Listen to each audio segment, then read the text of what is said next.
માધ્યમથી ઓનલાઈન સત્ર લેવાની જાણકારી પ્રાપ્ત થઈ, જેથી તેઓએ તેમની બડનેરાની સમાજ, સ્થાનિક સમાજ તથા સમીપ આવતા અમરાવતી સમાજને જોડીને સેવા આપવાનો વિચાર કર્યો. તેમના આ શુભ સંકલ્પની જાણ થતા મિશનની કોર ટીમ દ્વારા તેમને સંપૂર્ણ ભારતની સર્વ સમાજ હેતુ કેન્દ્રીય ઓનલાઈન સત્ર લેવા માટે પ્રેરિત કરવામાં આવ્યું, જે સહજ સ્વીકાર કરી તેઓએ કેન્દ્રીય સ્તરે સેવા આપવા માટે પ્રેરિત થયા. તેમણે મિશન વિવેકાનંદનું સંચાલન મોનિકાબેન રામાણી, જુહીબેન છાભૈયા, નમિતાબેન માધાણી તથા મુખ્ય પ્રશિક્ષકોના સહયોગથી ગતિમાન કર્યું. તેમના સુંદર સંચાલન સાથે જ ધીરે ધીરે કોર ટીમને જ્ઞાત થયું કે તેઓને ઈશ્વર પ્રત્યે લાગણી અને આધ્યાત્મિક જ્ઞાન પણ છે. અંતત તેમને આગ્રહ કરવામાં આવ્યો કે હવે તેઓ સત્રમાં મિશનના મુખ્ય પ્રશિક્ષક રૂપે સેવા આપે. તો હવે હું સ્વાગત કરીશ આપણા વક્તા મિશન વિવેકાનંદના ઓનલાઈન સત્રમાં. આપનું ખૂબ ખૂબ સ્વાગત છે સરસ્વતીબેન. આજ સત્રના વિષય છે ગુરુની મહિમા. તો સરસ્વતીબેન, ગુરુની મહિમાને આપ આપણા શબ્દોથી ચરિતાર્થ કરશો. Welcome to Saraswatiben. જય લક્ષ્મી નારાયણ. ચંચલબેન, તમારો હા અવાજ નથી આવતો મારો? જય લક્ષ્મી નારાયણ. જય લક્ષ્મી નારાયણ બેન. ચંચલબેન, ધન્યવાદ તમને ખૂબ ખૂબ. નમિતાબેનનો પણ ખૂબ ખૂબ ધન્યવાદ કે જેમણે આ સત્રમાં મુખ્ય પ્રશિક્ષક તરીકે મારી નિમણૂક કરી અને આ જે આપણો સેશન છે મિશન વિવેકાનંદા સંચાલનમાં પણ તેમના કહેવાથી જ હું સંચાલન પણ કરી રહી હતી. અને ચંચલબેને જ્યારે 2 મહિના પહેલાં કીધું કે હવે સંચાલન જ્યારે સરસ્વતીબેનને સમય નથી તો હું લઈશ, તો સહર્ષ સ્વીકાર કરીને અમે એમને કીધું કે ઠીક છે, તમે પણ એ સેશન લઈ શકો છો. તો ચંચલબેને એને ખૂબ સરસ સંચાલન કર્યું અને નમિતાબેનને એમને ચંચલબેનને કહ્યું કે હવે તમે સંચાલન તરીકે રહો. અને મને આ સરસ મોકો મળ્યો, જેમાં મને આજે ગુરુની મહિમા સંભળાવવાનો મોકો મળ્યો છે. કહેવાય છે કે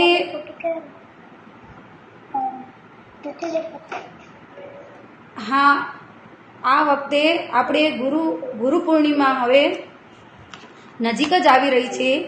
21 જુલાઈના આપણો હા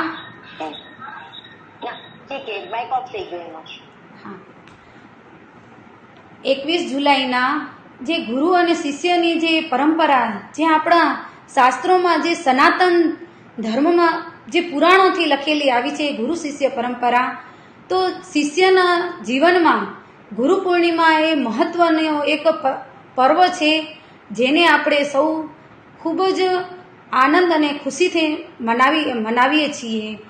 તો આ વખતે મને એવો વિચાર આવ્યો કે જ્યારે આજે શરૂઆત થઈ રહી છે તો આજે હું સેશનમાં ગુરુની મહિમા વિશે થોડીક જાણકારી આપીશ. કેમ કે ગુરુ તો અનંત છે, અનંત એટલે એનો કોઈ અંત જ નથી. ગુરુની મહિમા આપણી આ છોટી સી વાણીથી આપણે શું સંભળાવી શકીએ? ગુરુનો મહિમા અપાર છે, એને આપણે કોઈ કાગળમાં કે ક્યાંય પણ આપણે એને લખી નથી શકતા. એનો મહિમા અપરંપાર હોય છે. તો આપણે એને મારી આ વાણીથી, તુચ્છ વાણીથી હું કોશિશ કરીશ કે ગુરુ મહારાજનો જે આપણા જીવનમાં જે આપણે ગુરુ જે કરીએ છીએ એનો શું મહિમા હોય છે તેની વિશે હું થોડું આપ લોકોને કહું છું. કહેવાય છે કે જ્યારે જન્મ લઈને આપે તો આપણા પ્રથમ ગુરુ આપણા માતા હોય છે. આપણી માતા જ આપણા પ્રથમ ગુરુ છે. એ આપણને બધું નાનપણથી બધું આપણને શીખવાડે છે કે કેવી રીતના. પહેલું તો ખાવાનું જ શીખડાવે કે આપણે ભૂખ્યા ના રહી જઈ. હવે માતા જે આપણે શીખડાવે છે ને એમાં પૂરેપૂરું ધ્યાન આપણે માતા રાખે છે કે મારા બાળકને કાંઈ આંચ ના આવે, જે એને કાંઈક પણ કાર્ય કરવું હોય એનાથી પહેલાં એ તૈયાર રહે માં. તો એ જે ગુરુ છે ને આપને જે શીખડાવે છે આપણામાં કાંઈ કમી ના આવે એટલા માટે એ આપણને આપણે જે કાર્ય કરીએ ને એનામાં પહેલાંથી તૈયાર રહે છે. તો જ્યારે પછી આપણે સ્કૂલે જઈએ ત્યારે આપણા શિક્ષક ગુરુ થાય છે. તો હવે જે શિક્ષક છે તે પણ જે આપણે ક્લાસમાં ભણવા જઈએ ત્યારે ગુરુના રૂપે આપણને જે આધુનિક જ્ઞાન જે આપણે હમણાં શીખી રહ્યા છીએ ભણવામાં, સ્કૂલે જઈએ ત્યારે બાળક આપણે જે વ્યાકરણની ભાષા જે છે એ બધી શીખવાડે છે. અને એમાં પણ જે ટીચર લોકો આપણું ધ્યાન રાખે છે એ આપણા ગુરુ છે કે એ આપણે ધ્યાન રાખે કે બાળકને આ આવડે છે કે નહીં, એ એની પરીક્ષા લે, કસોટી લે છે. અને એ કસોટીમાં એની પહેલાંથી મદદ કરે છે કે જો બાળકો તમને હું આવી રીતે આ શીખવાડું છું અને તમે એનામાં જો ન આવડતું હોય તો તમે અમને ફરીથી પૂછો તો હું તમને હજી શીખવાડીશ. તો એમાં પણ એ આપણે ગુરુ હર તરફથી સહાયતા કરે છે અને પછી એની કસોટી લે છે કે તમે એમાં પાસ થયા, તમને આવડ્યું કે નથી આવડ્યું, તમે પ્રવીણ થયા કે નહીં. એ ત્યારે 12 મહિનાની જ્યારે પરીક્ષા હોય ત્યારે આપણે વાર્ષિક પરીક્ષા આવે ત્યારે આપણને ખબર પડે કે હવે આપણે આગળ જવા માટે તૈયાર થયા કે નહીં. તો એવી જ રીતે હવે એમ કરતાં કરતાં આપણે મોટા થયા. તો જે આપણને મનુષ્ય જન્મ મળ્યો છે એનું જે સારાંશ છે, મતલબ કે મનુષ્ય જન્મ શા માટે મળ્યો છે આપણને, એનું જ્ઞાન આપણને કોણ આપશે? તો એનું જ્ઞાન આપણને આધ્યાત્મિક ગુરુ જે હોય છે તે જ આપણને એનું જ્ઞાન આપે છે. તો જે આધ્યાત્મિક ગુરુ જ્યારે આપણા જીવનમાં આવે છે તો એ આપણા આત્માનો ઉત્થાન કેવી રીતે થાય છે, કેટલું થયું, અને શિષ્યના જીવનમાં કયા કયા દુઃખ આવે છે, કયો સમય આવે છે, તો એ હર સમયમાં શિષ્યના સાથમાં જ રહે છે અને એને મદદરૂપ બનીને રહે છે. તો ગુરુની આવશ્યકતા જીવનમાં એટલી જરૂર હોય છે કે એ ગુરુ વગર આપણે કાંઈ જ શીખી નથી શકતા. જેવી રીતે પહેલાંના જમાનામાં કે કોઈ પણ રાજા હોય કે કોઈ પણ હોય તો એ લોકોના એક ગુરુ રહેતા, રાજગુરુ રહેતા, પછી ધર્મગુરુ રહેતા. તો એની પાસેથી એ લોકો રાજ્યનો વ્યવહાર કેવી રીતે કરવો એ બધું એની પાસે જાણવા જતા. અને જ્યારે જાણી અને એને કાંઈ પણ તકલીફ આવે, મૂંઝવણ પડે એટલે સીધા ત્યાં એના ગુરુને બોલાવે કે આવી રીતના આપણા રાજ્યમાં આ રીતે આપણે તકલીફ પડી છે તો હવે આપણને શું કરવાનું. તો એની સાચી સમજણ છે ને એ ગુરુ જ આપતા. આપણે શાસ્ત્ર ન વાંચ્યા હોય, વેદ પુરાણો ન વાંચ્યા હોય, પણ આપણે જોઈએ છીએ ટીવી સિરિયલ આપે રામાયણ જોઈ, મહાભારત જોઈ કે એવા ઘણા સિરિયલ આપણે જોયા છે, કૃષ્ણ જોયું અને ભગવદ્ ગીતા આપણે વાંચીએ છીએ, રામાયણ વાંચીએ છીએ. તો એમાં બધાયથી મહત્વપૂર્ણ ભૂમિકા કોની હોય છે? બધાયથી મહત્વપૂર્ણ ભૂમિકા ગુરુની જ હોય છે. જ્યારે ગુરુ એને જે કોઈ પણ સંકટ સમય આવે અને એ સંકટમાંથી ઉગારવા માટે એ ગુરુ જ એના પાસે આવે છે અને એ ગુરુ જ એમને બધું શીખડાવે છે અને ત્યારે જ એ સંકટમાંથી બહાર નીકળે છે. હવે હું તમને એક નાનું ઉદાહરણ આપું છું કે ગુરુ કરવા શા માટે જરૂરી છે. તો પૌરાણિક કથાઓમાં આપણે નારદ મુનિનું નામ સાંભળીએ જ છીએ. તો જ્યારે નારદ મુનિ એટલા સક્ષમ હતા કે એ ત્રણેય લોકમાં બ્રહ્મા, વિષ્ણુ, મહેશ, કોઈ પણ દેવ, દેવી, દેવતાઓ કે ક્યાંય પણ હોય એ બધે જઈ શકતા હતા, બધાથી વાર્તાલાપ કરી શકતા હતા. એ વિષ્ણુ ભગવાન સાથે જ્યારે એને ઈચ્છા થાય ત્યારે વિષ્ણુ ભગવાનથી વાત કરી લે, શિવલોકમાં જવાનું મન થાય તો ત્યાં શંકર ભગવાનથી વાત કરી લે, બ્રહ્માજીના તો એ માનસ પુત્ર જ છે. તો એવી રીતના એ બધાથી વાત કરી લેતા હતા. તો એક વખત એવું થાય છે કે તે વિષ્ણુ લોકમાં જાય છે અને વિષ્ણુ ભગવાનને મળી એનાથી જે સંવાદ કરવો હતો વિષ્ણુ ભગવાનને સંવાદ કરી અને જતા રહ્યા ત્યાંથી. તો પછી એને યાદ આવે છે કે મારે હજી વિષ્ણુ ભગવાનથી કાંઈક પૂછવું છે. તો એ વાપસ વળે છે. તો વાપસ આવ્યા વિષ્ણુલોકમાં. તો વિષ્ણુલોકમાં આવીને જોવે છે કે એ જ્યાં ઊભા હતા નારદજી, તો ત્યાંની જમીન ખોદીને ત્યાંના જે હતા વિષ્ણુલોકમાં જે કામ કરવાવાળા પાર્ષદ એ લોકો ત્યાંની જમીન ખોદીને માટી ત્યાંથી ખણીને બારે નાખતા હતા. તો નારદજી એમ વિચાર કરે છે કે હું જ્યાં ઊભો તો એની માટી શા માટે ખોદીને આ લોકો બારે નાખે છે. તો એણે જઈને સીધું વિષ્ણુ ભગવાનને પૂછ્યું કે પ્રભુ કે આ શા માટે કરે છે કે આ માટી જે છે તો આ તો પવિત્ર છે જગ્યા, આનાથી પવિત્ર જગ્યા તો કોઈ હોઈ જ ના શકે વિષ્ણુ લોકમાંથી, ને હું જ્યાં ઊભો છું એ માટી ખોદીને શા માટે બહાર લઈ જાય છે? તો વિષ્ણુ ભગવાને એને સમજાવ્યું કે નારદજી તું બધી સક્ષમ છે, બધી વાતે સક્ષમ છે, પણ તે ગુરુ આજ સુધી કર્યા નથી. તું નુગરો છે, તો નુગરો ક્યાંય પણ જાય તો એ સ્થાન એને અપવિત્ર થઈ જાય છે. માટે તું જ્યાં ઊભો તો એ સ્થાન અપવિત્ર થઈ ગયું, એટલે આ પાર્ષદો ત્યાંની માટી ખોદી અને બારે નાખી દે છે. તો એને એમ થયું કે હું આટલો બધો સક્ષમ ભગવાનથી મળી શકું, બધાથી વાર્તાલાપ કરી શકું અને કોઈ પણ જગ્યાએ આવું છું, જાઉં છું, બધું કરી શકું છું, પણ ગુરુ ના હોવાને કારણે હું જો અહીંયા વિષ્ણુલોકમાં પણ અપવિત્ર થઈ જાય તો શા માટે મને ગુરુ ન કરવા જોઈએ? તો વિષ્ણુ ભગવાનને પૂછે છે કે મારે ગુરુ ધારણ કરવા છે તો હું કોને ધારણ કરું? તો વિષ્ણુ ભગવાને એને કહ્યું કે કાલે સવારમાં જ તું જજે ઉઠીને, અને તને જે તું જ્યાં જતો હોઈશ તને રસ્તામાં જે પણ પહેલા વ્યક્તિ મળે એને તું ગુરુ ધારણ કરજે.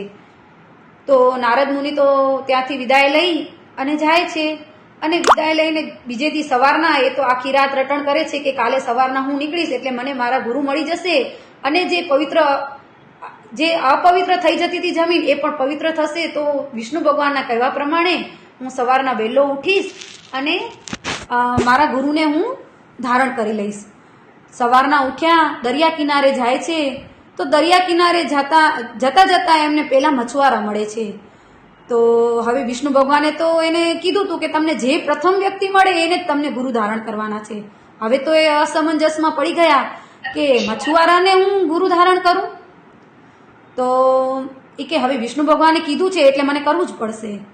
તો એને મછુઆરાને કીધું કે વિષ્ણુ ભગવાને મને કીધું છે કે તમને ગુરુ ધારણ જે પ્રથમ વ્યક્તિ મળે એમને કરવાનું છે, તો આજથી તમે મારા ગુરુ થયા અને હું તમારો શિષ્ય.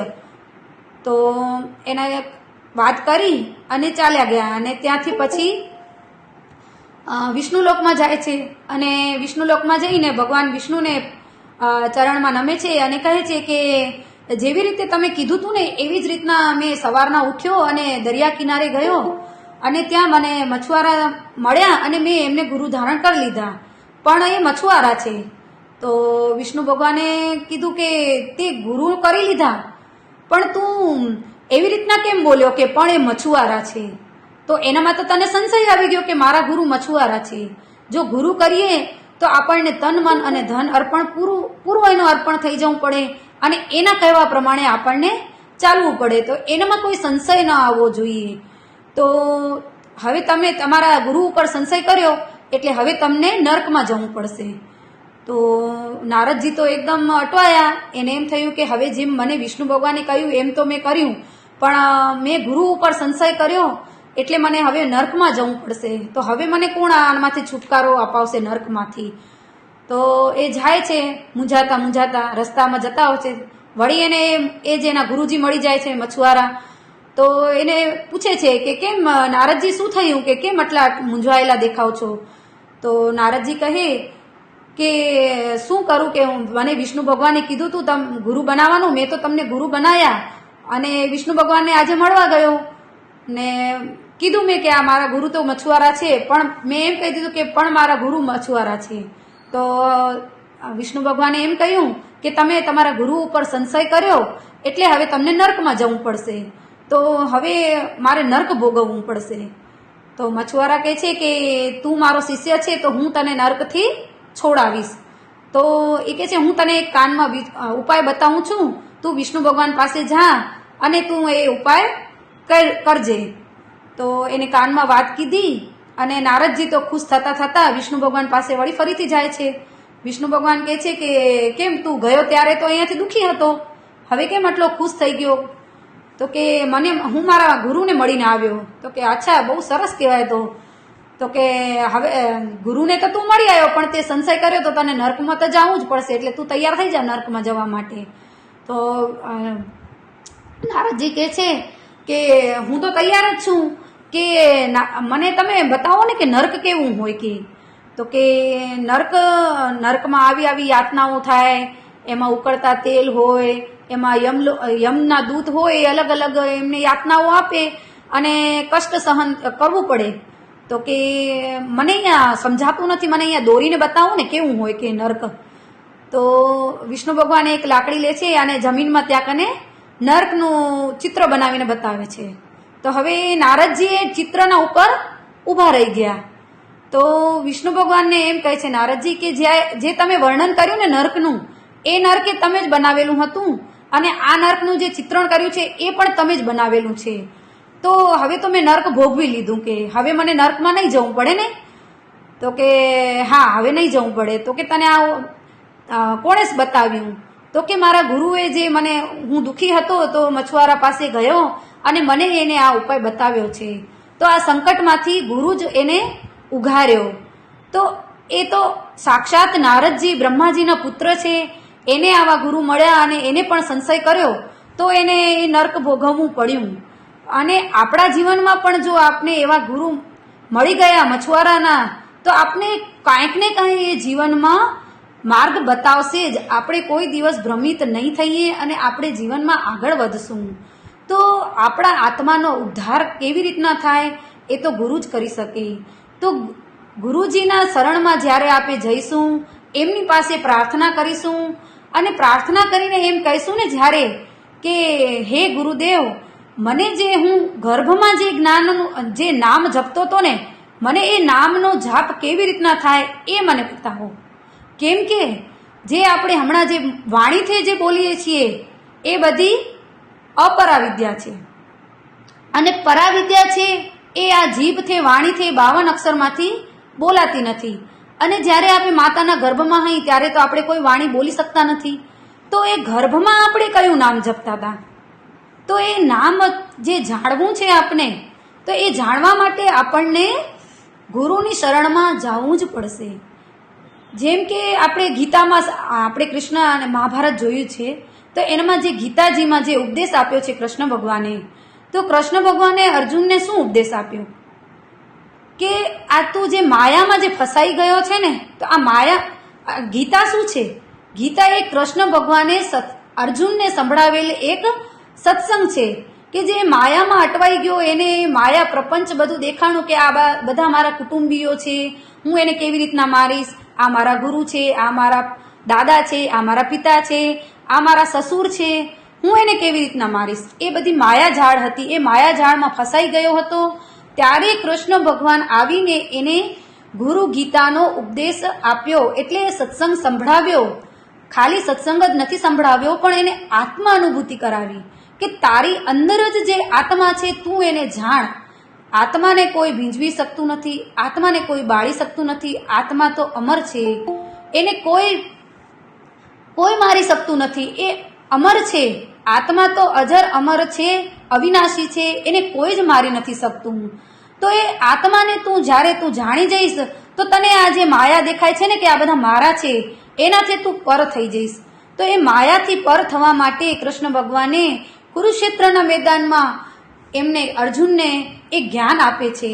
અને જે જ્યારે એ જ્ઞાન એને અંદર જ્ઞાનનું પરમાત્માના દર્શન કર્યા, આત્માના દર્શન કર્યા, ત્યારે એની એ ભ્રાંતિ તૂટે છે અને ભગવાનના શરણમાં જાય છે. અને ત્યારે એ કહે છે, હે પ્રભુ, હે કૃષ્ણ, આજ સુધી તો મેં તમને સખા જ માન્યા હતા, મેં તમને મિત્ર માન્યા, તમને સંબંધી માન્યા, પણ તમે તો પરમાત્મા છો, પરમપિતા પરમાત્મા છો. અને તમે મને આજે જે ઉપદેશ આપ્યો તેનાથી મારા મોહ નષ્ટ થઈ ગયો. નષ્ટો મોહ શ્રુતિ લબ્ધા, એટલે કે મારો આજથી મોહ નષ્ટ થઈ ગયો છે. અને હવે તમે જે કહેશો એ હું કરીશ.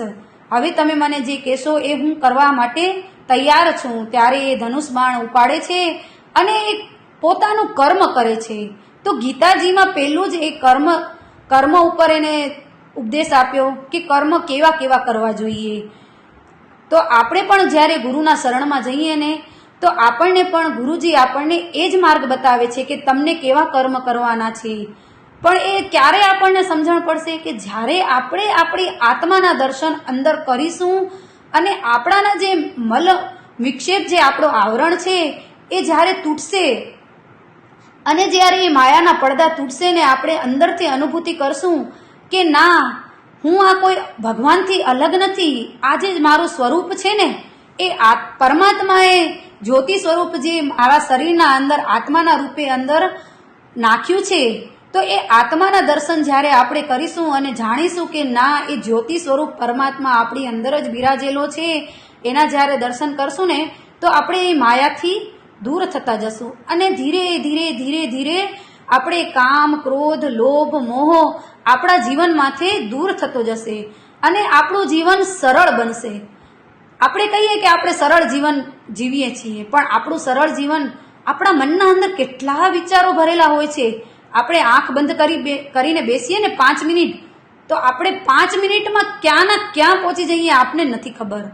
પણ એ જે બધા માયાના આવરણો છે ને એ ધીમે ધીમે ધીમે ધીમે જ્યારે આપણે ગુરુના એ જે દીક્ષા દીધેલી છે એના માર્ગ ઉપર આપણે ચાલીશું તો એ ધીમે ધીમે ધીમે ધીમે ભૂસાતા જશે અને આપણે ધીમે ધીમે પ્રભુના પંથે પહોંચતા જશું. આપણે એક જીવનમાં જ્યારે ન પહોંચી શકીએ તો ગીતાજીમાં કૃષ્ણ ભગવાને સમજાવ્યું કે ભક્ત જીવનમાં જો અધૂરી ભક્તિ કરી અને બીજું જીવન જ્યારે એટલે કે એને જીવનમાં ભક્તિ, એને જ્ઞાન મળ્યું પણ એ આ બધા કર્મબંધન પૂરા નથી થયા, એને ફરીથી આવવું પડે છે અને એની જે ભક્તિ છે એ પૂર્ણ નથી થઈ, તો એ પૂર્ણ કરવા માટે ભગવાન એને ફરીથી એક મોકો આપશે, ફરીથી એક મનુષ્ય જન્મ આપશે અને ફરીથી એ ભક્તિ ત્યાંથી જ શરૂઆત થશે અને ત્યાંથી એ ભક્તિની શરૂઆત કરશે અને એ આગળ આગળ આગળ વધતો જશે. તો ગુરુ છે ને એ એક આપણને માર્ગ બતાવે છે અને એ માર્ગમાં આપણને જ્યારે ચાલીશું તો આપણે ધીમે ધીમે ધીમે ધીમે આગળ વધતા જશું. જેવી રીતે ગુરુ એક પારસ પથ્થર હોય છે. પારસની ઉપમા આપે છે કે પારસ પથ્થર જેવી રીતે સોનાને લોઢાને સોનું બનાવે છે, એવી જ રીતે ગુરુ પણ એમની જેવા બનાવી દે છે કે બીજું કોઈ એને, જેમ કે હવે આપણે કોઈ કંઈક શીખડાવે ને તો કોઈ એમ ના ચાહે કે મને એ મારા જેવો બની જાય, પણ જે આપણા ગુરુ છે, આપણા આત્મહિતેશી જે એ એવું ચાહે છે કે આપણા જીવનમાં મારો જે શિષ્ય છે એ મારા સમાન બની જાય, કે જે મારા પાસે જે જ્ઞાન છે હું જ એ જ્ઞાન એને આપીશ તો એ પણ મારા જેવો ઉત્તમ અને વિદ્વાન બનશે અને એ જ માર્ગ એ બીજા લોકોને પણ બતાવશે અને બીજા લોકો પણ એ માર્ગ ઉપર ચાલશે તો એનું પણ જીવન સુધરી જશે. તો ધીમે ધીમે ધીમે ધીમે બધું બદલાતું જશે, આજુબાજુનું એનું પૂરું વાતાવરણ બદલાઈ જશે. જેમ કે એક ભક્ત હોય ને ઘરમાં, એમ કહે ને કે એના ઘરમાં તો એક સંત આવ્યો, સંતે જન્મ લીધો, તો એ સંતે એના જન્મ લીધો ને તો એના પરિવારની કેટલી 7 પેઢી આગળ તરી ગઈ ને 7 પેઢી પાછળ તરી ગઈ. તો એ શા માટે કીધું? કારણ કે જ્યારે એના ઉર્જા હોય ને, જે એની પોઝિટિવ ઉર્જા હોય તો એ ઉર્જાને ફેલાવે. અવાજ નથી આવતો. અવાજ નથી આવતો? હા, હવે આવે છે? સરસ્વતીબેન, હા, નથી આવતો અવાજ?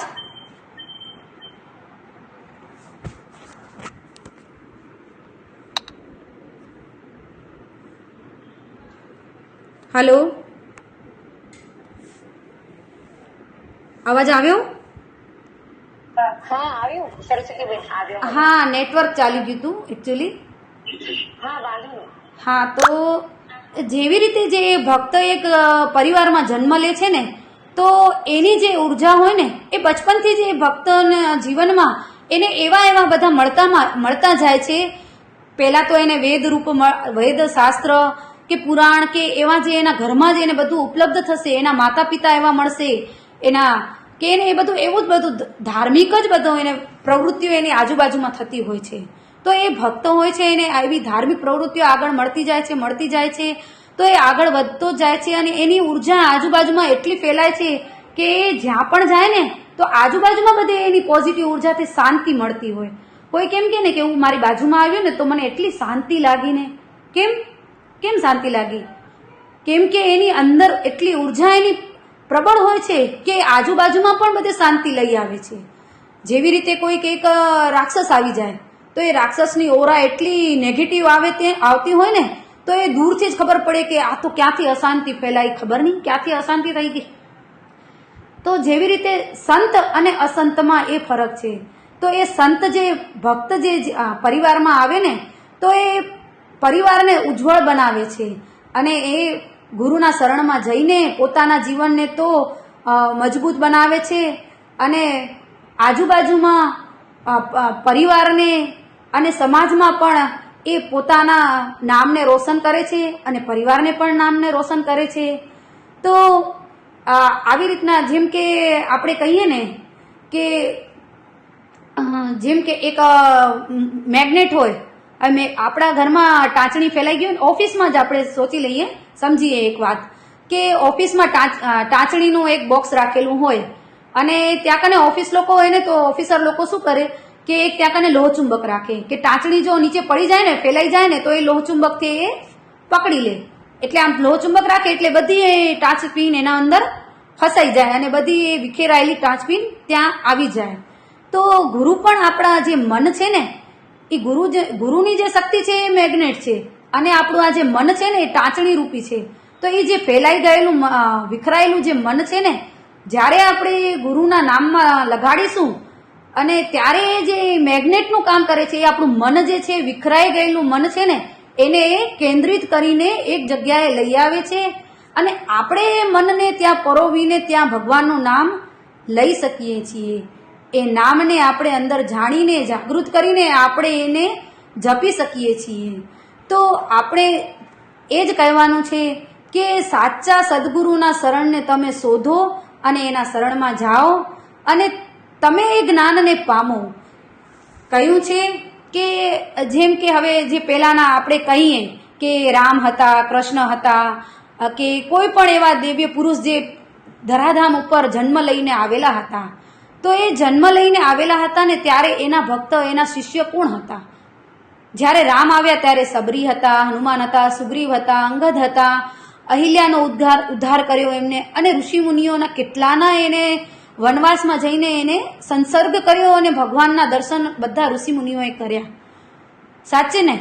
તો પણ બધા લોકો જે ભક્ત હતા ને એ લોકો જેને સમજ્યા કે આ રામ છે, અવતાર લઈને આવ્યા છે તો અમે એના શરણમાં જઈશું. અને હવે જ્યારે કૃષ્ણ આવ્યા ત્યારે એના ભક્ત 5 પાંડવ હતા, વિદુરજી હતા, ભીષ્મ પિતામહ હતા કે ગોકુળવાસીઓ બધા હતા, વૃંદાવનમાં જે રહેતા હતા એ હતા, ગોપીઓ. તો જે ભગવાનને ઓળખી શક્યા એ જ એમના શિષ્યો થયા. પણ એને જે આત્માનું જ્ઞાન મળ્યું ને એ કોની પાસેથી થયું? જે એમની સામે સમક્ષ હાજર છે એને એના શિષ્ય થયા. તો હવે જે આપણે રામ, કૃષ્ણ કે કોઈ પણ મહાન પુરુષના છબીના આગળ જઈને આપણે કહેશું કે અમને એ આત્માનું જ્ઞાન આપો, તો એ આપણને આપશે? કોઈ આપને એ જ્ઞાન ન આપી શકે. પણ જ્યારે એ આપણે એ જ્ઞાન જાણવું છે તો જે હમણાંના જે મહાપુરુષો એના શરણમાં જવું પડશે અને એ સાચા જ્ઞાનને સાચી રીતે કોઈ પણ નકલી સંત મહાત્મા કે કોઈ પણના શરણમાં જઈને તમે એમ કહેશો કે હું તમારો શિષ્ય બની જાઉં અને તમે મારા ગુરુ, તો એમ કાંઈ જ્ઞાન નહીં થાય. પણ તમે એને જઈને એના શરણમાં જઈને પહેલું તો એ જ પૂછો કે તમે ગર્ભનું જ્ઞાન જાણો છો? જે ગર્ભમાં હું જે નામ લેતો તો એ તમે જાણો છો? એ મને જ્ઞાનનો સાક્ષાત્કાર કરાવો તો એ એના ગુરુને બનાવવા. જેમ કે દત્તાત્રેયે 24 ગુરુ કર્યા, તો એને શા માટે 24 ગુરુ કર્યા? એના ગુરુ કરવાનું કારણ, 24 ગુરુ કરવાનું કારણ એ જ હતું કે એને જ્યાં સુધી પોતાને આત્માની અનુભૂતિ ન થઈ ત્યાં સુધી એ ગુરુ બદલતા રહ્યા અને પછી એને જ્યારે આત્માનો જે પોતે સાક્ષાત્કાર કરી લીધો ત્યારે 24મા ગુરુ પાસે પોતે આત્માનો અનુભવ કર્યો. ત્યાર પછી એને 25મા ગુરુ ના કર્યા કે 23 ગુરુ ના કર્યા. કેમ 24 જ કર્યા? કેમ કે ત્યારે એને આત્માની અનુભૂતિ થઈ જ ગઈ હતી. તો એવી જ રીતે આપણને પણ જે હમણાં જે છે એની શરણમાં જવું પડશે. જે પહેલાના થઈ ગયા રામ, કૃષ્ણ કે વિષ્ણુ ભગવાન કે શંકર ભગવાન, એ પોતે પણ ગુરુના શરણમાં ગયા છે. રામ ભગવાન વશિષ્ઠ, વિશ્વામિત્ર એની પાસે છે ઉપદેશ લીધો છે. વશિષ્ઠ ગુરુની પાસે ભણવા ગયા છે. 6-8 વર્ષના હતા ત્યારથી ભણવા ગયા, 24 વર્ષના થયા ત્યાં સુધી એને વિદ્યા અધ્યયન કર્યું અને પોતાના જે આત્મહિતેશુ એના જે ગુરુ હતા એની શરણમાં જઈને એને આત્માનો ઉપદેશ લીધો અને પોતાના જીવનને ઉજાગર કર્યું. તો એને પણ ગુરુ ધારણ કર્યા. શંકર ભગવાન એટલી સમાધિમાં બેઠેલા છે તો એ શા માટે અગસ્ત્ય મુનિના આશ્રમમાં જાય છે? એ તો એકદમ ધ્યાનમાં બેઠેલા છે, એમની પાસે શું નથી, એ તો બધું જ જાણે છે. આદિ ગુરુ છે, આદિ યોગી છે, તો એમની પાસે શું જ્ઞાન નથી? તો એ શા માટે અગસ્ત્ય ઋષિના આશ્રમમાં સત્સંગ સાંભળવા જાય છે? કેમ કે એ પણ પોતાના આત્માનું ઉત્થાન કરવા માટે જ ઋષિના આશ્રમમાં જાય છે અને સત્સંગ સાંભળવા જાય છે. કૃષ્ણ ભગવાન પોતે જ પરમપિતા પરમાત્મા છે, આપણે સૌ જાણીએ છીએ. એ પણ સાંદીપની ઋષિના આશ્રમમાં ઉજ્જૈન જઈને વિદ્યા અધ્યયન કર્યું. એને પણ ત્યાં જઈને સાંદીપની ઋષિના આશ્રમમાં જઈને સેવા કરી, વિદ્યા અધ્યયન કર્યું અને પોતાના જીવનનો સાર એને સમજ્યો અને આપણા જગતને પણ બતાવે છે એ જ કે તમે જે જગતમાં રહો છો એ જ જગતમાં અમે પણ મનુષ્ય ધારણ કરીને આવીએ ને તો અમને પણ ગુરુની જરૂર પડે છે. એવી જ રીતે તમને પણ આ જે શીખવું છે આધ્યાત્મિક જ્ઞાન, તો તમને પણ ગુરુની શરણમાં જઈને જ શીખવું પડશે. તો એ ગુરુની મહિમા કેટલી અપરંપાર છે. જ્યારે એક વખત, હવે એક ઉદાહરણ આપું તમને કે સુખદેવ મુનિ છે જે વ્યાસજીના પુત્ર છે. હવે જે વ્યાસજીના પુત્ર સુખદેવજી છે એમનો જન્મ કેમ થયો હું તમને થોડીક જાણકારી આપું, શોર્ટમાં જ બતાવું છું. કે જે પાર્વતીમાં હતા એને પણ 108 જન્મ લીધા. 108 જન્મ પછી એ પાર્વતીના રૂપે હિમાલયના ત્યાં પુત્રીના રૂપે જન્મ થયો અને નારદજી એક વખત આવ્યા અને એમને કીધું કે તમે શંકર ભગવાનને પૂછો કે આ 108 માળાઓ ગલામાં રાખીને એ કોની રાખી છે? એ પણ નારીની. તો તમે એમને પૂછો ને કે આ શા માટે તમે રાખી છે? તો શંકર ભગવાનને આવ્યા પાછા, તો પાર્વતીમાએ પૂછ્યું કે કેમ, કે આ તમે બધી માળાઓ કોની છે, મુંડ માળા તમે પહેરીને રાખી છે? તો હું તો તમારી ધર્મપત્ની છું ને તમે કે આ બધી નારીઓની મુંડ માળા તમે ગલામાં રાખો એ કે ઉચિત નથી, કે તો આ કોની છે મને કહો ને. કે તો પાર્વતીમાને જ્યારે પ્રશ્ન ઉઠ્યો ત્યારે શંકર ભગવાને કીધું કે આ બધા જે જન્મ છે ને, આ જે બધી મુંડ છે ને એ બધી તારી જ છે. તારા આટલા જન્મ થયા અને હું એકનો એક છું. તે તારા હર જન્મમાં મને પતિ રૂપે પામવા માટે તે તપસ્યા કરી છે અને તું મને જ વરી છે, પણ તારા જન્મ થાય છે અને હું અજન્મા છું. તો ત્યારે પાર્વતીમાં પૂછે છે કે મારો જ વારંવાર જન્મ કેમ થાય છે?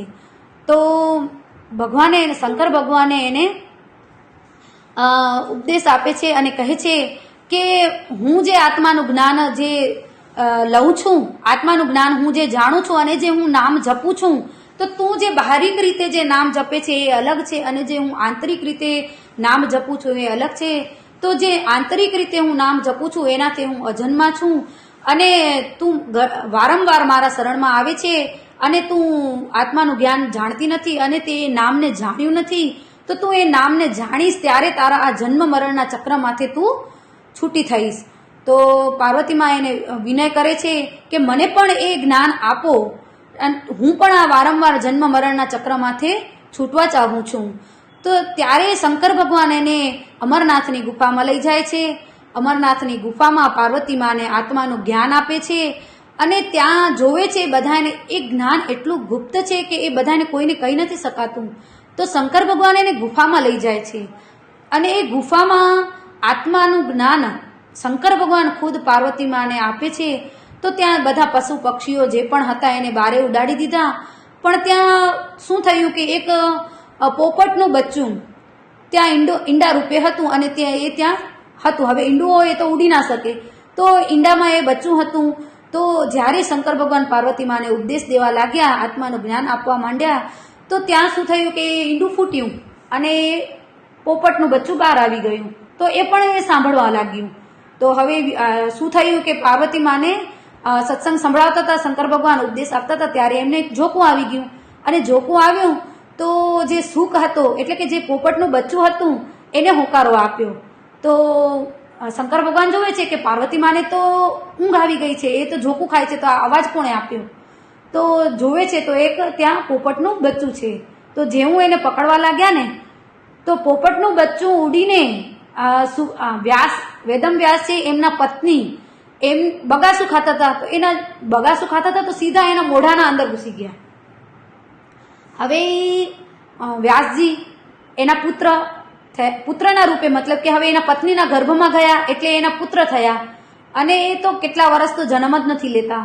તો વ્યાસજી એને કહે છે કે તું જ્ઞાન જાણે છે, મને ખબર છે કે તું જ્ઞાન જાણે છે, પણ તું જન્મ લઈશ એટલે કેમ આપણે જન્મ લઈએ ને સાધારણ વ્યક્તિ તો આપણને સીધી માયા લાગે, પણ તને એને વ્યાસજીએ વચન આપ્યું કે તું જન્મ લે, અમે તને નહીં રોકીએ ને તું કોઈ માયામાં ફસાઈશ નહીં, તો તું જન્મ લે તો તારી માતાને જે ગર્ભમાં તકલીફ થાય છે એ તકલીફ ના થાય. તો જેવું એણે એ કીધું ને તો સુખદેવ મુનિ 12 વર્ષ પછી માતાના ગર્ભથી બહાર નીકળ્યા, સીધા 12 વર્ષના સીધા વનમાં ચાલ્યા ગયા, સીધા વનમાં. હવે વનમાં તો એ તપસ્યા કરવા જ લાગી ગયા, મુનિ થઈ ગયા સુખદેવ મુનિ. તો ઘણા વર્ષ થઈ ગયા ત્યારે તપસ્યા કરીને પાછા આવે છે. તો વ્યાસજી કહે છે કે તું તપસ્યા ભલે કરીને આવ્યો, પણ તે આ જે માનવ જીવન લીધું છે, તે માનવનું અવતાર લીધો છે, તો તને હવે ગુરુ ધારણ તો કરવા જ પડશે. તો ગુરુ ધારણ કરવા માટે તું જે સમયના સદગુરુ છે, હમણાં જનક રાજા છે, તો જનક રાજા પાસે જઈને તું ઉપદેશ ગ્રહણ કર, અને એ જે ઉપદેશ આપશે એ તારે લઈશ, એટલે તારું જીવન સાર્થક થશે. જ્યાં સુધી તું ગુરુ નહીં કર ત્યાં સુધી તારું જીવન સાર્થક થવાનું નથી. તો સુખદેવ મુનિ જાય છે રાજા પાસે, રાજા જનક પાસે. તો એમ વિચાર કરે છે કે મેં તો આટલી તપસ્યા કરી, હું છું મુનિ ઋષિ. સરસ્વતીબેન, હા, તમારો અવાજ નથી આવતો. આવ્યો હવે. હા, તો સુખદેવ મુનિ એમ વિચાર કરે છે કે હું હવે આટલા વર્ષથી તપસ્યા કરું છું, હું તો આટલો મહાન જ્ઞાની છું, અને એક રાજાને હું ગુરુ બનાવીશ. તો જનક તો એમ કહે છે કે ના, કે તું જાતો સહી, એમની પાસે આધ્યાત્મ વિદ્યા છે ને સમયના સદગુરુ એ જ છે, તો તને એમની શરણમાં જવું જ પડશે. તો હવે એના પિતાની આજ્ઞાનું પાલન કરી અને જનક રાજાના દરબારમાં પહોંચે છે. તો જનક રાજા તો સિપાહીઓને કહે છે કે આ સુખદેવ મુનિ આવ્યા છે તમારી પાસે, તો અમે શું કરીએ? તો જનક રાજા કહે છે કે એને 6 મહિના બહાર જ ઊભા રાખો. તો જનક રાજાની પાસે જ્ઞાન લેવા ગયા તો 6 મહિના સુધી એ દરવાજાની પાસે ઊભા હતા, એને અંદર પ્રવેશ પણ ન કરવા મળ્યો. એ 6 મહિના સુધી બારે રહ્યા, ઊભા રહ્યા, અને 6 મહિના પછી જ્યારે સુખદેવ મુનિએ કીધું કે હવે તો 6 મહિના થઈ ગયા, હવે તો ઘણી તપસ્યા થઈ, હવે મને ઉપદેશ લેવો છે, મને ગુરુ બનાવવા છે, તો હવે મને કંઈક અંદર જવાની આજ્ઞા આપો. જનક રાજા કહે છે કે ઠીક છે, તમે એને અંદર બોલાવી આવો.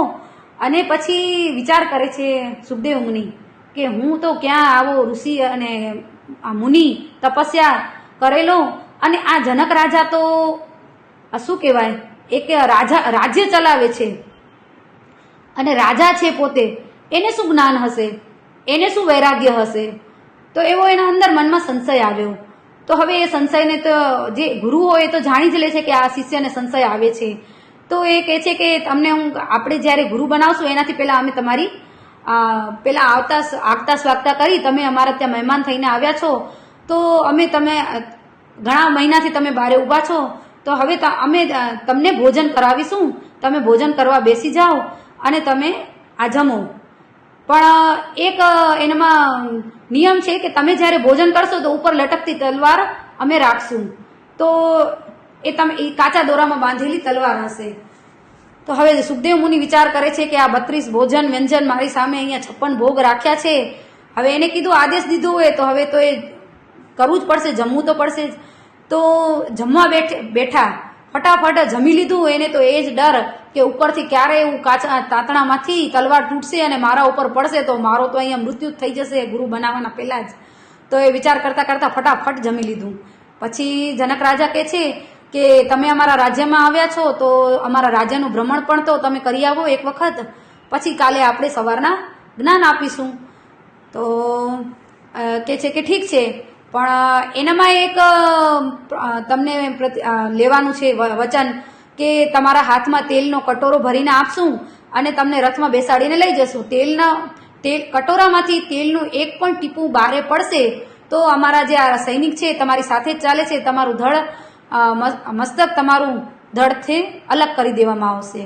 તો હવે તો સુખદેવ મુનિ તો સોચે છે કે આવી કેવી પરીક્ષા છે, ભગવાન ખબર નહીં, હવે આ જ્ઞાન લેવાના પહેલાં આટલી બધી કસોટી આવતી હોય તો ઠીક છે, હવે એક જ કસોટી છે, હજી પાર કરી લઉં કે હું.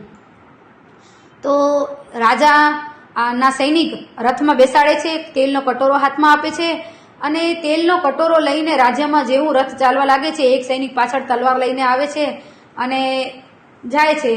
પૂરા રાજ્યમાં ભ્રમણ કરીને આવી ગયા અને ભ્રમણ કરતા કરતા એનું ધ્યાન તો પૂરા તેલના કટોરામાં જ, કે તેલનું ટીપું એક પણ જો બારે પડ્યું તો મારું તો ધડ અલગ થઈ જશે શરીરથી, તો મસ્તક અલગ થઈ જશે.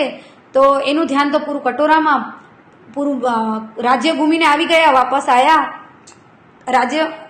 જનક રાજા પાસે અને જનક રાજાને આવીને ચરણમાં પડી જાય છે અને કહે છે કે આજ તો કે હું બચી ગયો, કે આજ જો તેલનું ટીપું પડ્યું હોત તો આજ તો મારી મોત જ હતી.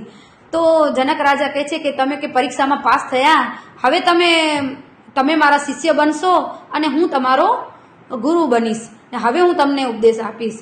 તો એમને ઉપદેશ આપ્યો તો એટલે રાજા જનકને પેલા સુખદેવ મુનિના અંદર સંશય હતો કે આ જે રાગી છે, જે રાજા છે, એ રાજ્ય કરતા કરતા પરમાત્માનું ચિંતન કેવી રીતે કરતા હશે.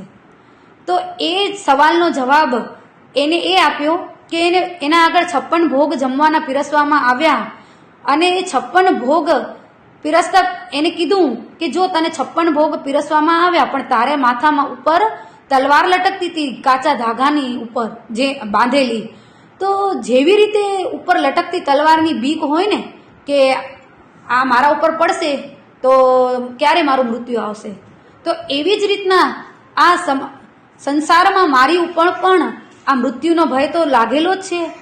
તો હું પણ આ રાજ્ય ભોગવું છું, પણ આ રાજ્ય ભોગવતા ભોગવતા મારે પણ બીક એ જ છે ને કે મારું મૃત્યુ ક્યારે આવીને અહીંયા ઊભું રહેશે. કોઈને એક પલની પણ ખબર નથી કે આ મૃત્યુ ક્યારે આપને આવીને વરી લેશે. તો એ મૃત્યુને ડર મને અંદર હંમેશા રહ્યો, એટલે હું આ રાજ્ય તો કરું જ છું પણ પરમાત્માનું ચિંતન કરીને પછી આ રાજ્યનો ભોગ કરું છું. પરમાત્માનું ચિંતન કરતા કરતા રાજ્યને ભોગવું છું, જેમ તે પરમાત્માનું ચિંતન કરતા કરતા જમ્યો હતું એવી રીતના. અને તારા મનમાં એ સંશય હતો કે આ રાજ્ય ભોગવે છે અને ગુરુ કેમ બનશે. તો જેવી રીતના તે તેલના કટોરાના અંદર તારું મન હતું કે આ તેલનું ટીપું એક પણ તારું અંદર જમીનમાં પડે નહીં, જો એ પડશે તો મારું મૃત્યુ નિશ્ચિત છે. તો એવી જ રીતના હું પણ આ રાજ્યને ભોગ કરું છું પણ મારું મન રાજ્યમાં નથી, પરમાત્મામાં લીન છે. આ રાજ્યની કારભાર જે છે એ તો પરમાત્મા જ ચલાવે છે, હું કોણ છું આ કારભાર ચલાવવા વાળો. તો એ જ્યારે એને સમજાયું અને ત્યારે પછી જે સુખદેવ મુનિને ઉપદેશ આપ્યો અને ત્યારે એ સુખદેવ મુનિ એટલા જ્ઞાની બની અને એ પોતે જેમ જનક રાજા વિદેહી થયા એવી જ રીતના એના શિષ્ય સુખદેવ મુનિને પણ એવા જ એના જેવા જ મનાવ્યા. અને સુખદેવ મુનિ આપણે જે ભાગવત કથા આપણે સાંભળીએ છીએ ને કે પરીક્ષિત રાજાને જેમણે મુક્ત કર્યા ભાગવત કથા સંભળાવીને, તો એ જે ભાગવતની કથા છે ને એ પરીક્ષિત રાજાને સુખદેવ મુનિએ સંભળાવી. સુખદેવ મુનિને જ્યારે કહેવામાં આવ્યું ને કે પરીક્ષિત રાજાને આજથી 7મે દિવસે જ્યારે તક્ષક નાગ આવશે અને દંશ મારશે તો રાજાનું મૃત્યુ થશે. તો સુખદેવ મુનિને નારદજી કહેવા લાગ્યા કે જ્યારે આ કૂવામાં એક અંધ વ્યક્તિ પડવા જાય છે ને તો એ અંધાને બચાવનાર કૂવાનો જે ખોદવાવાળો છે એ છે કે જે જોવે છે એ છે. તો સુખદેવ મુનિ કહે છે કે જે જોવે છે ને એ જ એને બચાવી શકે છે. હવે કૂવા તો જેણે ખોદાવ્યો એ તો ધર્માર્થ કામ કર્યું એને, તો એ કહે છે કે રાજા તો ધર્માર્થી છે પણ જે હવે એને મૃત્યુ એટલે એને કલયુગ એના અંદર બેસ્યો અને એને આ બુદ્ધિ એને નષ્ટ કરી અને એને આ નિર્ણય કર્યો કે એને ઋષિના ગળામાં સાપ નાખી દીધો. પણ હવે એના દીકરાએ જે શ્રાપ આપ્યો છે તક્ષક નાગ એને કરડશે, તો એ તક્ષક નાગના કરડવાના પહેલા પરીક્ષિત રાજાને મુક્તિ કેવી રીતના થાય એ તમને સમજાવવા એમની પાસે જવું પડશે. તો ત્યારે સુખદેવ મુનિ જે એને પરીક્ષિત પાસે જાય છે અને ત્યાં હજારો ઋષિ મુનિઓ અને બધા ત્યાં આવે છે અને કથાને ભાગવત કથાને સાંભળે છે. અને જે સુખદેવ મુનિએ કથા કરી પરીક્ષિતને સંભળાવી અને એ મોક્ષ પદને પામ્યા, એ કથા આજે આપણે ઘરે ઘરે બધાએ ટીવીમાં શું કે સમાજમાં શું કે મંદિરોમાં કે બધે ધાર્મિક સ્થળોમાં એ કથાઓ આપણે સાંભળીએ જ છીએ. પણ આપણી મુક્તિ નિશ્ચિત છે? આપણી મુક્તિ નિશ્ચિત ક્યારે થશે? કે જ્યારે આપણે પણ ગુરુના શરણમાં જઈશું. જેવી રીતે સુખદેવ મુનિના શરણમાં પરીક્ષિત રાજા ગયા, જનક રાજાના શરણમાં સુખદેવ મુનિ ગયા, વિષ્ણુ ભગવાનના શરણમાં નારદજી ગયા, તો એવી જ રીતને આપણને પણ ગુરુના શરણમાં જઈશું ત્યારે જ આપણી મુક્તિ નિશ્ચિત છે. તો વધારે ન કહેતા હવે સમય પણ પૂરો થવા આવ્યો છે. તો જેમને પણ કાંઈ પ્રશ્ન હોય તો એ પૂછી શકો છો, નહીં તો આપણે આજની સભાને વિરામ આપીશું.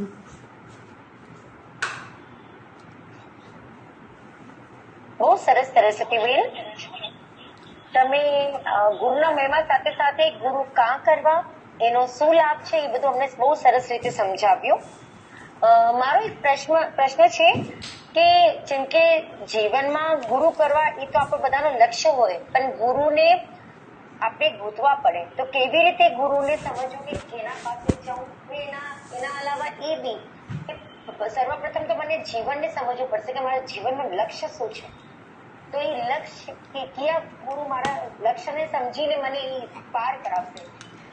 એક તો ચંચલબેન, જ્યારે આપણા ઉપર પ્રભુની કૃપા થાય ને, આપણે પરમાત્માને નિરંતર પ્રાર્થના કરવાની છે કે હે પ્રભુ, મારા જીવનનું જે લક્ષ્ય છે ને, મને ત્યાં સુધી પહોંચવું છે, તો એનો માર્ગ તું બતાવ. આપણે કોઈ કરવાવાળા નથી કે આપણે કોઈ ગોતવાવાળા નથી. આનો માર્ગ ચીંધવાવાળો પરમાત્મા જ છે, અને એ પરમાત્મા જ આપણને એ દિશામાં દોરી જાય છે, ખુદ દોરી જાય છે. આપણને પણ આપણા મનથી, આપણા મનમાં ઈચ્છા પ્રગટ થવી જોઈએ. આપણા મનમાં પ્રથમ ઈચ્છા જ્યારે પ્રગટ થશે ને કે મને પરમાત્માને જાણવા છે અને મારા મનુષ્ય જીવનનો ઉદ્ધાર મને કરવાનો છે, ત્યારે જ્યારે તમે એ વિચાર આવશે ને, ઈચ્છા પ્રગટ થશે ને, તો એ માર્ગ પ્રશસ્ત કરવાવાળા પરમાત્મા ખુદ છે. આપણે કોઈ જ નથી વ્યક્તિ કે આપણે કરશું. હું કોઈ નથી કરવાવાળો. બરાબર. અને તમને પ્રશ્ન પૂછવો હોય તો હે શું કે? કાંઈ નહીં બેન, હું બસ પૂછું છું કે એને પ્રશ્ન હજી પૂછવા હોય તો. હા હા, પ્રશ્ન કોઈને પૂછવા હોય તો પૂછી શકે છે.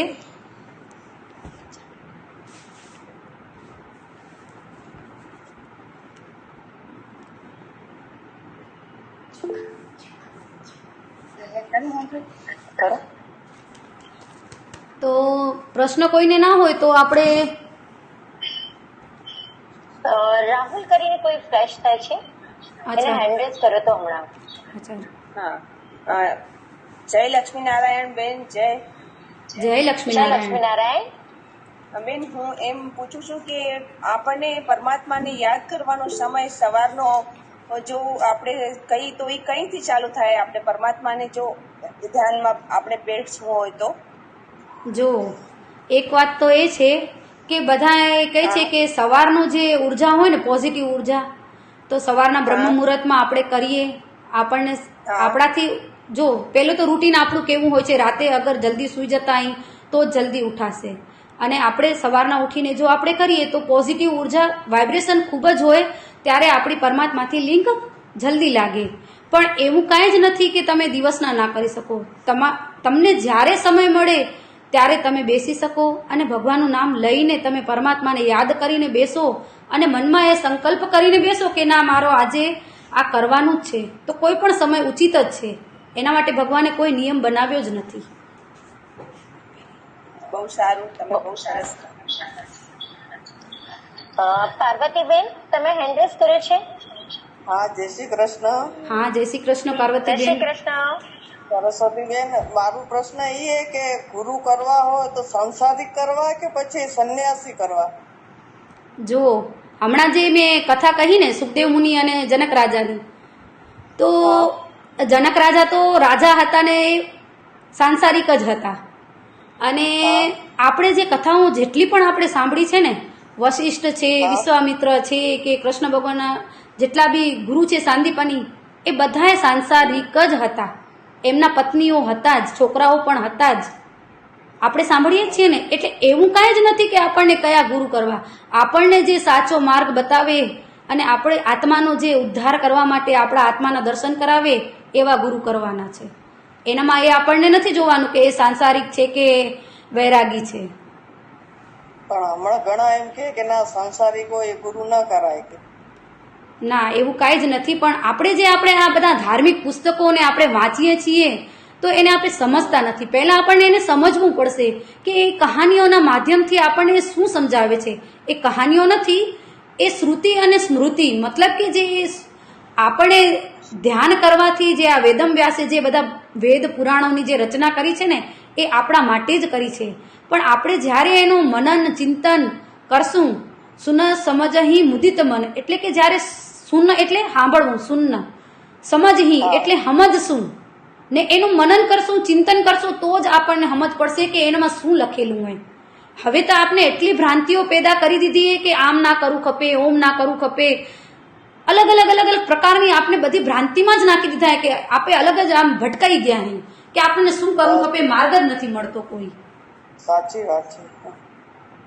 પણ આપણે જો આ પુસ્તકો આપણે ધ્યાનથી વાંચીએ ને તો આપણને સમજમાં આવે કે એમાં શું હતું. સાચું, ધન્યવાદ. મારો પ્રશ્ન હતો એનો જવાબ મળી ગયો ને. ચલો, ગયો. ધન્યવાદ. રાહુલ કરીને જે બેન હતા ને એ પ્લીઝ એનું નામ ને ક્યાંથી છે એ એકવાર ગામનું નામ. હેલો, હું બેતુલ એમપી રિજનથી છું ને મારું નામ ભારતીબેન રાહુલભાઈ સાંખલા, બેતુલ. ઠીક છે. ભાવનાબેન તમે હેન્ડ રેઝ કર્યું છે. હા, જય લક્ષ્મીનારાયણ. જય લક્ષ્મીનારાયણ. જય લક્ષ્મીનારાયણ બેન. સરસ્વતીબેન, બહુ આનંદ છો તમારે સેશનને સાંભળ્યું પૂરું A to Z. તમારી આજ્ઞા હોય તો થોડુંક કાંઈ કહી શકું?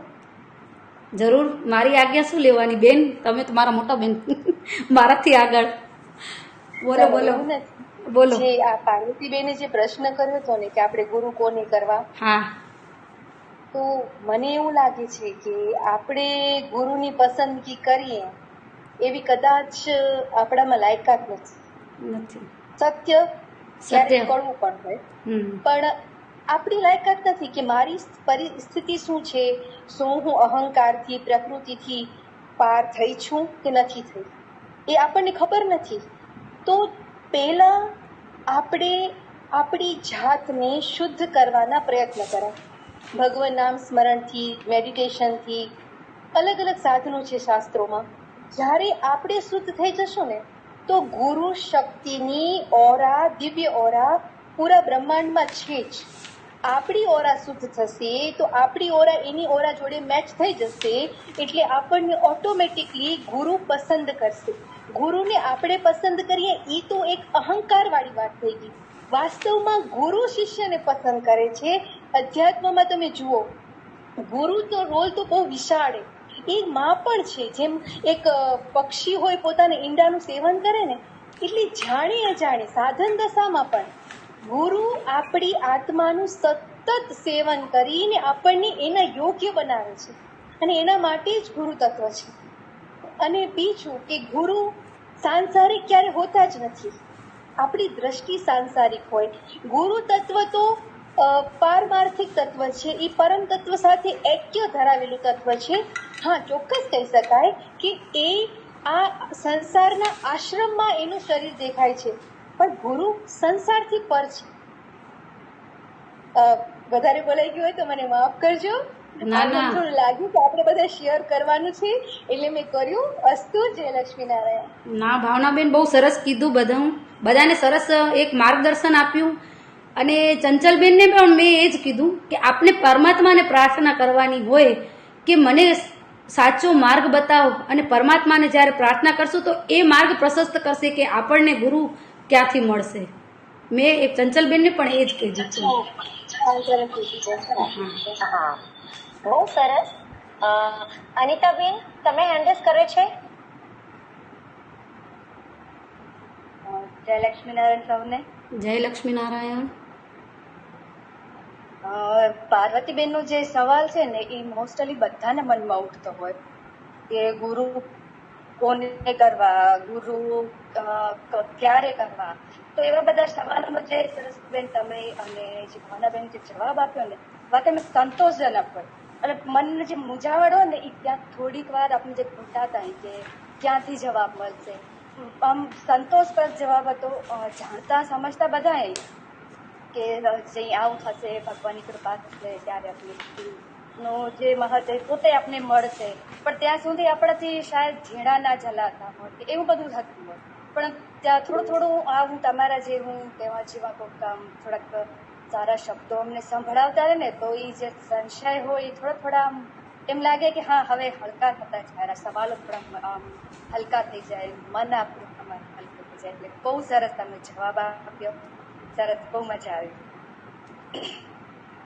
અનિતાબેન અને બધાને કહું છું કે આ જે સત્સંગ કર્યો ને એ બોલવાવાળા કોઈ આપે નથી, આ પરમાત્માની જ શક્તિ છે. એમને જે વિચાર જે અંદરથી જાગૃત કર્યા ને એ બોલે છે, આપણે કોઈ નથી બોલવાવાળા.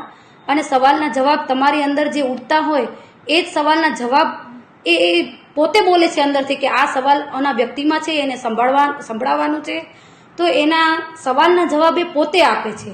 આપણી અંદર એવી કોઈ લાયકાત જ નથી કે આપણે સંભળાવી શકીએ, પણ એ પરમાત્મા જ એને બીજા આત્માને જેમ કે મારી અંદર બેઠેલો આત્મા એ તમારી આત્માને સમજાવવા માટે એ શબ્દ બધા બોલે છે. આપણી અંદર કોઈ એવી લાયકાત જ નથી. ના, બહુ સરસ સરસ્વતીબેન. નર્મદાબેન, તમે હેન્ડ રેઝ કરે છે? નર્મદાબેન,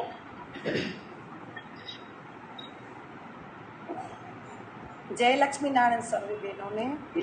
જય જય લક્ષ્મીનારાયણ. સરસ્વતી બેને ખૂબ જ ગુરુ મહિમાનો અમને સરસ જ્ઞાન આપ્યું. પણ હું ભાવનાબેનને થોડીક રિક્વેસ્ટ કરીશ કે ગુરુ તત્વ શું છે એના ઉપર થોડું આપણા પાસે 5 મિનિટનો સમય હોય તો આપણે ભાવનાબેનને આપશું. કારણ કે અમારા અહીંયા કને સત્રમાં ભાવનાબેને ખૂબ સરસ ગુરુ ઉપર વ્યાખ્યા કરી હતી ને અમને એટલા સરસ જ્ઞાન આપ્યું હતું. તો હું ચાહું છું કે આજ બહુ સરસ આપણા પાસે મોકો છે ને ભાવનાબેન આપણે સાથે છે. તો નમિતાબેનને અને ચંચલબેનને રિક્વેસ્ટ કરીશ કે 5 મિનિટ જો સર્વે બહેનો પાસે જો સમય આપે લઈએ તો ભાવનાબેન પાસે આપણે થોડુંક શું આપણે આના ઉપર જ્ઞાન આપને કહીશું, આપણને આપીને આપણે સાર્થક કરે. તો મારી રિક્વેસ્ટ છે કે ભાવનાબેનને આપણે માઇક આપીને 5-10 મિનિટ એનું એક ગુરુતત્વ ઉપર સાચું ગુરુતત્વ શું છે, એક સત્ર અમે લોકો 1 વર્ષથી અમે લઈ ચૂક્યા છીએ પાછલી ગુરુ પૂર્ણિમાનો. તો મારી રિક્વેસ્ટ છે કે આપણે આજનો મોકો ના ચૂકીએ. ભાવનાબેન પાસે આપણે હું એક વાત કહું નર્મદાબેન, હા બોલો. ઓલરેડી 4:30 તો વાગે જ છે અને ગુરુતત્વ ઉપર આપણે જે આ વિવેચન કરશું ને આપણે તો એનું પૂરું એક સત્ર જ લઈએ આપણે અલગથી. તો આગલા સેશનમાં ભાવનાબેન પૂરું ગુરુતત્વ ઉપર જ સમજાવે. કારણ આપણને ભાવનાબેન તો આપણા સાથે જ છે.